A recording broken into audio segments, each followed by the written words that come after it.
안녕하십니까. 무진영사 지호입니다. 영과 천도가 되지 않는 이유 두 번째 시간입니다.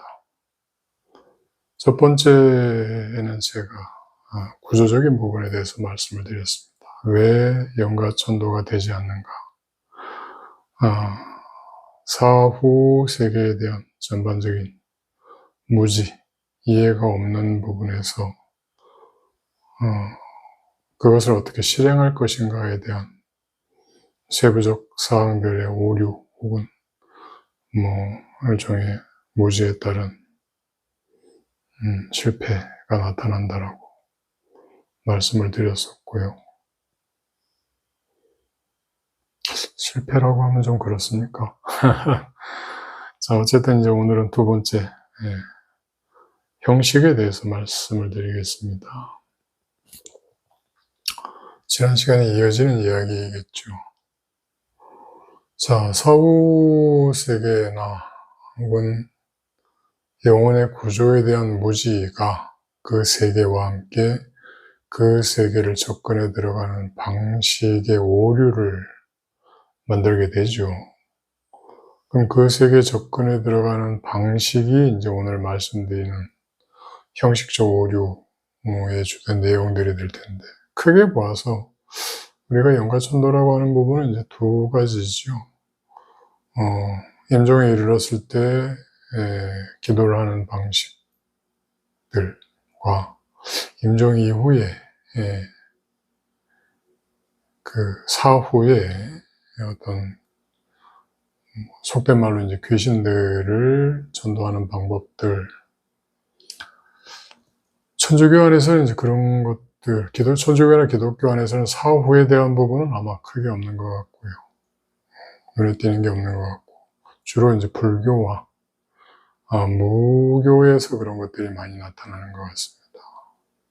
그래서 오늘 말씀은 이 두 부분, 불교와 무교 쪽 관련한 것에서 이제 말씀을 주로 드리게 될 것인데, 그 말씀을 드리기에 앞서 한 가지 전제를 한번 해볼까요? 물음을 한번 던져보겠습니다. 자, 우리 사람의 몸은 생장을 하죠. 성장을 하면서 이제 노화까지 생장소멸이라는 전 과정을 거칩니다. 사후 존재도 역시 생장과 소멸을 겪을까요? 겪는다라면 과연 어떠한 방식으로 어떤 것으로서 생장과 소멸이라고 하는 부분 혹은 성장이라고 하는 부분을 경험하게 될까요? 무엇으로서?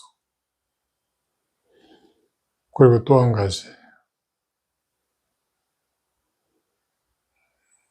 우리는 물질 단위로서 이 세계를 이해합니다. 사후 세계도 물질 단위로 있다라고 한다면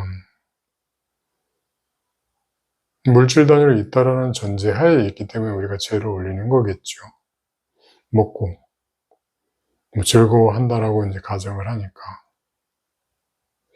그렇다면 흔히 우리가 생각하듯이 차려놓으면 정말 그들이 와서 그걸 먹을까요? 그리고 둘째, 먹는다면 어떻게 먹을까요? 그리고 셋째, 도대체 그들이 온다라면 어디에서 올까요?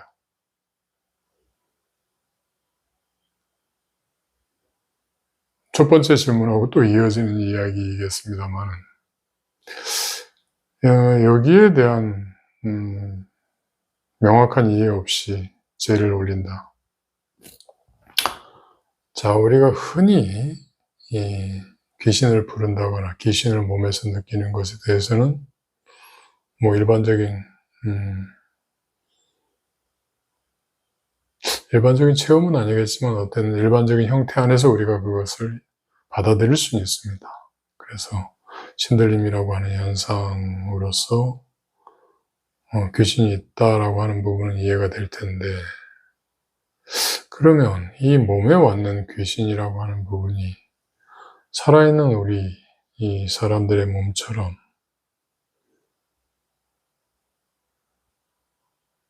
생장 소멸을 겪는다라면, 병이 든다라면, 죽는다라면, 과연 그들의 몸은 어떻게 구성이 되어 있을까요?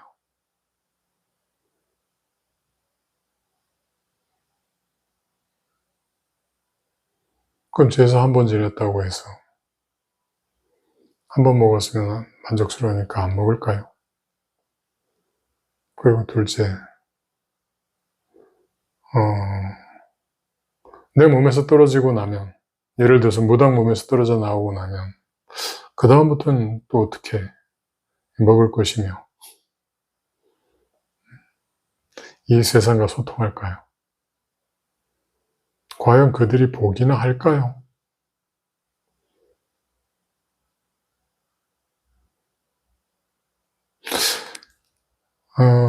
영매들이, 우리 일반인들은 볼 수 없지만 영매들은 이제 그것을 본다라고 전제를 하죠. 예, 보니까 이제 뭐 사후 저쪽에 대한 이야기들을 이쪽에다 할 텐데,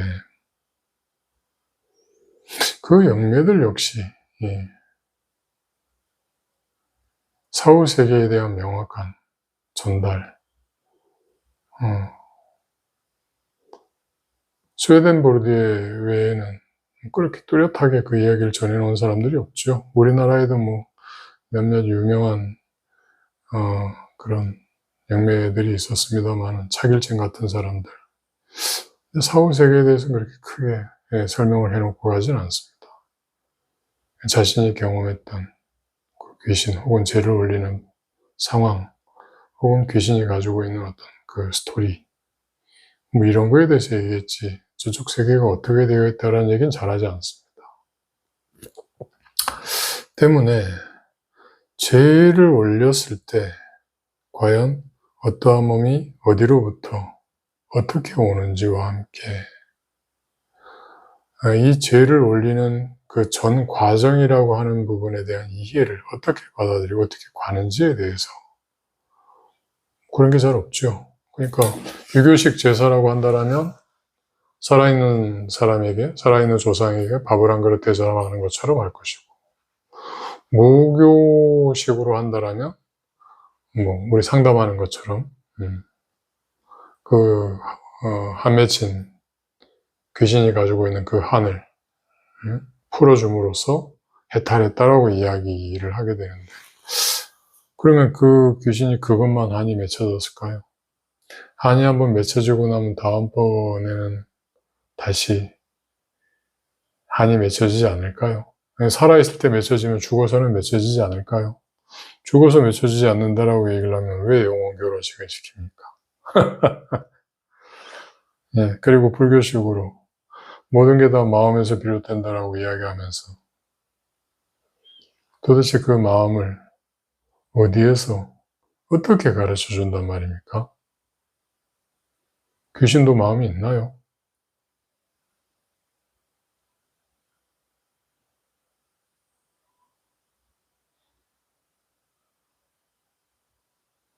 마음으로 모든 걸 만들어낸다라고 했으니 마음속에 갇혀진 그 귀신에게 그 만들어진 것이 모두 허망한 것이다라고 이야기를 해주면서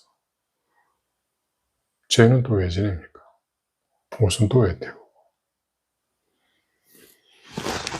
자, 지금 제가 주절주절 이야기하는 이러한 질문들이 사실은 천도를 가장 어렵게 하는 것입니다.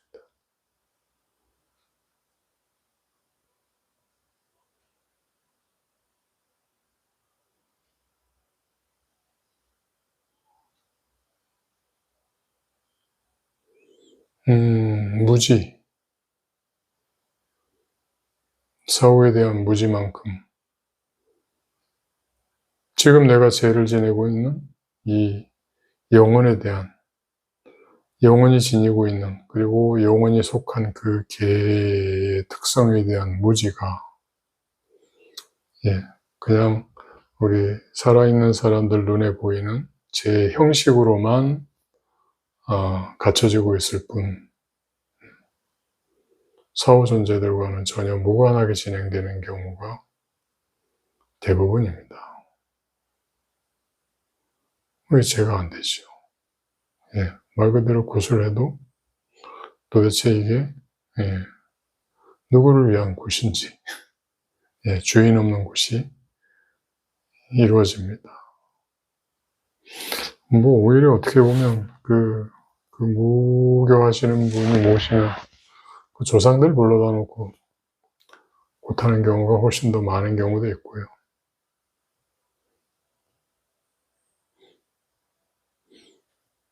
실제 제가 이렇게 사례로 경험한 것입니다만은, 스님은 법당 안에서 재지내고 있는데,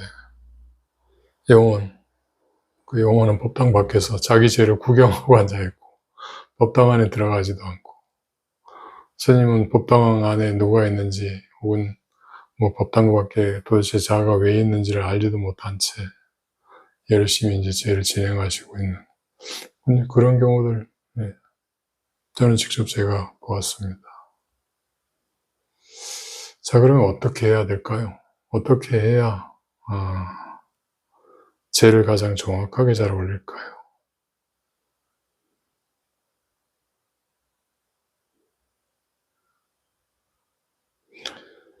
영가천도를 하는 데 있어서 가장 핵심은요, 우리 상담에서도 마찬가지지만,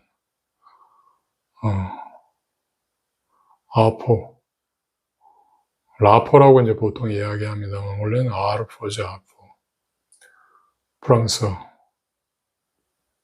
공감입니다, 공감. 두 번째, 그 영혼이 지니고 있는 공감, 그 감정적인 어떤 위치에서 공감을 하면서, 공감에서만 끝나는 것이 아니라, 그 영혼이 지니고 있는 어떤 그 개의 특성, 즉, 내가, 나의 기억에 사로잡혀 있다라는 부분까지를, 즉, 자신의 감정이나 어떤 기억의 단위를 객관화하고, 그것으로부터 서서히 빠져나오는 전 과정을 함께 해줘야 됩니다. 그렇다 보니, 그거를 이렇게 우리가, 컴퓨터와 컴퓨터끼리 정보를 순식간에 전달해 주는 것처럼, 데이터를 전송하는 것처럼 그렇게 해주면 좋은데, 그게 참 쉽지가 않습니다. 그래서 우리 불교식 제 올릴 때, 자, 부처님 법문이 이렇고 세상이 이렇게 공허한 것이니 뭐라고 얘기하고 난 이후에 알아들었습니까? 살아있을 땐 그거 알아듣습니까? 살아있을 때도 알지 못하는 사람, 물론 이제 돌아가신 분들은 좀 더 빨리 알아듣긴 합니다만, 돌아가신 분이 살아있을 때 몰랐던 것을 알게 될까요? 자, 경전을 열심히 이렇게 읽어주시면, 경전 들을 땐 좋죠. 근데 그 경전이, 말 그대로 한 생애 동안 농사 짓고 장사하고 하던 사람들이 좋은 말씀인 줄 알아요. 근데 현재 내가 가지고 있는 이 기억의 단위 안에서 그게 과연 소용이나 될까요? 여러분, 미국 트럼프 다 알잖아요. 그죠? 근데 지금 트럼프가 하는 행동이 여러분들이 사는 삶에 어떤 식으로 영향을 끼치면서, 다가오고 있다라는 것, 구분해낼 수 있습니까? 아는 것과 걷는 것은 다릅니다. 살아있을 때 몸이 있기 때문에 걸을 수 있어요. 그래서 살아있을 때는 기회가 있습니다. 죽고 난 이후에는 기억만 있습니다. 즉, 몸이 없어요. 때문에 아는 것으로서의 세계에 살고 있지 걷는 것으로서의 세계가 없습니다. 즉 내가 뭔가 어떤 감정적인 오류에 빠졌다라면 이 감정적인 오류를 해결할 만한 수단이 없습니다. 몸이 없기 때문에. 몸이 없다라는 것은요, 시간이 흐르지 않는다라는 거예요.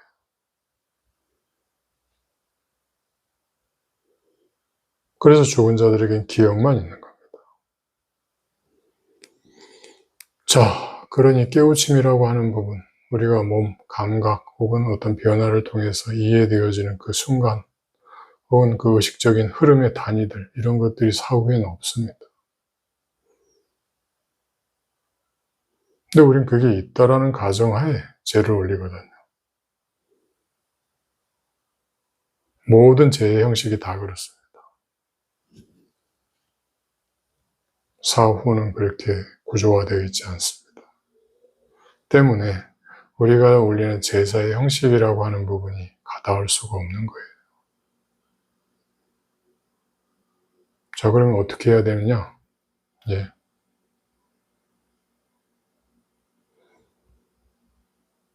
그런 부분에 있어서는 저는 무교하시는 분들이 오히려 더 타당하다고 봅니다. 자신의 의식 안으로 그 죽은 사람의 영혼을 불러들일 수 있어야 돼요. 그리고 그 의식 안에서 내가 가지고 있는, 내가 체험한 그런 의식들을 함께 공유해 줄 수 있어야 됩니다.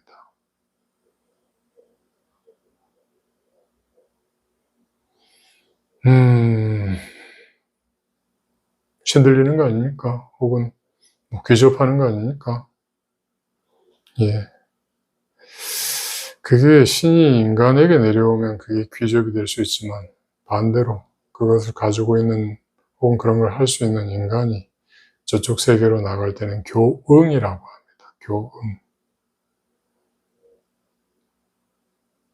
그 교응의 상태여야만이 사후의 존재들을 서서히, 즉 내가 가지고 있는 생명 에너지, 즉 몸이 가지고 있는 어떤 기회에 덧붙여서 서서히 의식을 변화시켜 나갈 수 있습니다. 의식이 변화되면 어떻게 되느냐고요? 예.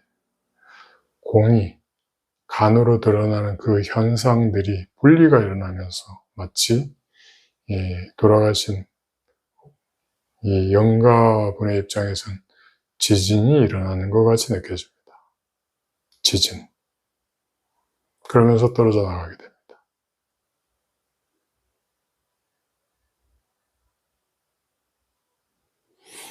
그냥 단지 이 무교하시는 분, 무당의 몸에 싣고 한바탕 놀고 다시 보내고, 그게 아니라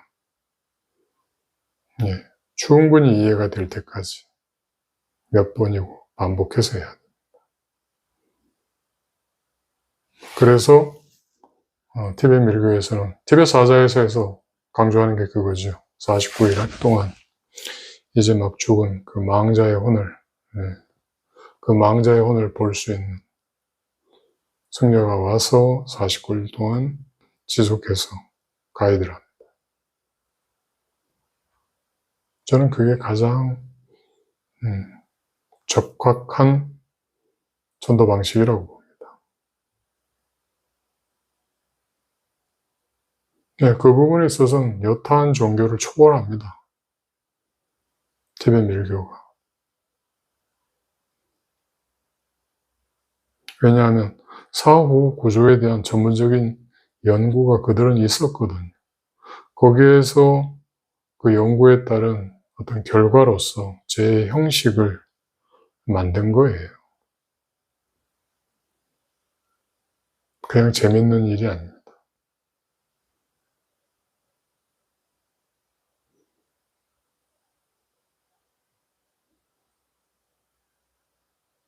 그래서 죄를 올린다라고 하는 부분에 있어서 물질적인 어떤 혹은 형식적인 부분, 죄를 어떤 순서에 의해서 어떻게 올리느냐, 어떠한 특성을 강조하느냐의 문제, 그보다 앞서서 이 영혼을 누가 어떻게 주재시키면서 서서히 그 주재자가 가지고 있는, 즉 죄를 올리는 그 스님이 가지고 있는 그 법력 안으로 받아들여서 그 법력을 함께 나누면서 충분히 이 교홍이 될 수 있도록 할 수 있느냐 없느냐, 그게 가장 중요한 관건이라고 생각합니다. 그것으로서 형식을 삼아야 제대로 된 천도제를 올릴 수 있다고 저는 생각을 합니다.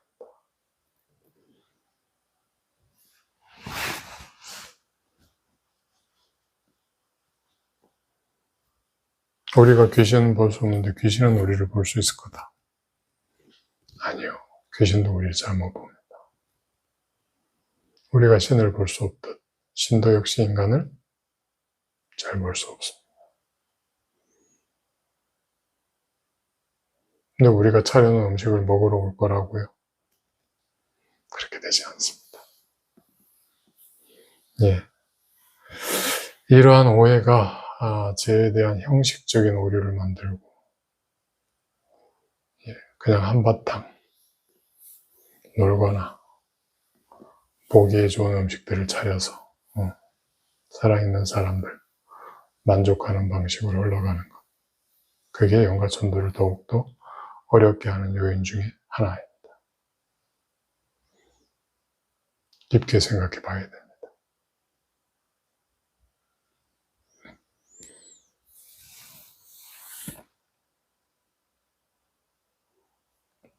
영가의 체화, 백혼, 이것에 대해서 조금 더 정리를 해서 말씀드릴 생각입니다. 정리가 안 되면 어쩔 수 없고요. 다음 시간에 뵙겠습니다.